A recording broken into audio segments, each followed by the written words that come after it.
The child is, in a sense, almost 100% automatic. The child has nothing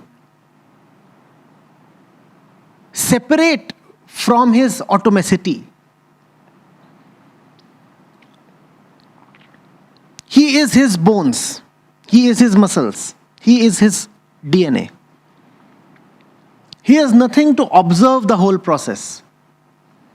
He has nothing that stands apart from his physical apparatus.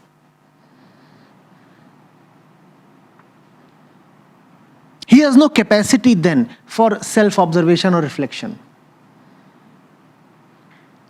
We are talking of young kids, 5 or 7-year-olds. And then comes a point when the brain starts maturing enough, and when I say maturing, I just mean physical maturity. Man is constructed in a way that his consciousness is dependent on the physical thing called brain. So the brain has to be ripe enough to be the seat of consciousness. If the brain is not ripe, if the brain is yet very primitive, then consciousness will be forced to be primitive. Are you getting it? You cannot have Buddha consciousness in an amoeba. Very difficult. An amoeba is bound to have an amoebic consciousness. Similarly, a child is constrained by the limitations of her brain to have a childish consciousness. Are you getting it? Then comes a point when the brain is ready. Now there is free will, or at least the possibility of it. So till the age of 8 or 10, nobody has any responsibility to be free of littleness. Only till the age of 8 or 10. Till the age of 8 or 10, you simply do not have the wherewithal to look at yourself. You therefore cannot be blamed or faulted. Are you getting it? But after that, you are responsible. Because now you are capable. At the age of 16, if a youngster is behaving in utterly conditioned ways, then he is to be blamed. Not the 6-year-old, but the 16-year-old is to be blamed, because the 16-year-old now has the capacity for self-observation. He is just deciding not to use it. Therefore, please understand the matter very clearly. Nobody is responsible, or nobody is to be faulted or castigated for being conditioned. Why? Because we are born conditioned. We are not merely born conditioned.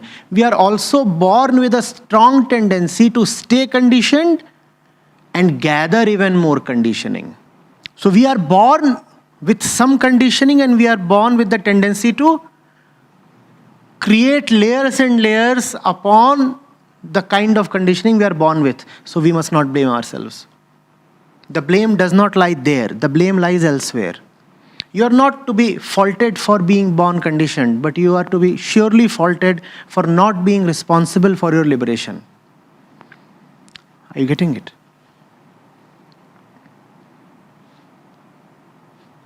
You are not to be faulted for perspiring. Everybody sweats, but you are to be faulted for not cleaning up, for not washing up. If you are stinking, it would be wrong to blame you for perspiring. What can you do? Perspiration is there in the body. But if you perspire, then it is your responsibility to wash up. Why don't you wash up? The little man is not to be blamed for being little. He is to be blamed for remaining little. Do you get the difference? It's an important difference. He is not responsible for not being little. He is responsible to do the maximum that he can to not to remain little. And therein lies now the difference between the little man and the big man or the great man. The great man is nothing but the little man who at some point says, it's no fun remaining little. Are you getting it? And he is born exactly similar to the little man. Now that puts the little man in the dock. If he could say that he doesn't want to remain little, why couldn't you? It is the presence of the great man that castigates the little man. If no greatness were possible at all, then there was no justification in pointing fingers at littleness. But greatness is possible. Greatness is possible, and it is materially proven in the shape, form and figure of the great man. If he could do it, why couldn't you? He had all the vices that you have. He had all the tendencies that you have. He still has them. Some part of him will always remain little. Littleness is a congenital condition. You just cannot totally do away with it. You can tend towards complete freedom. So the little man's charge sheet does not say that the little man is there and the great man is there and therefore the little man must be prosecuted. The charge sheet says the great man is also a little man.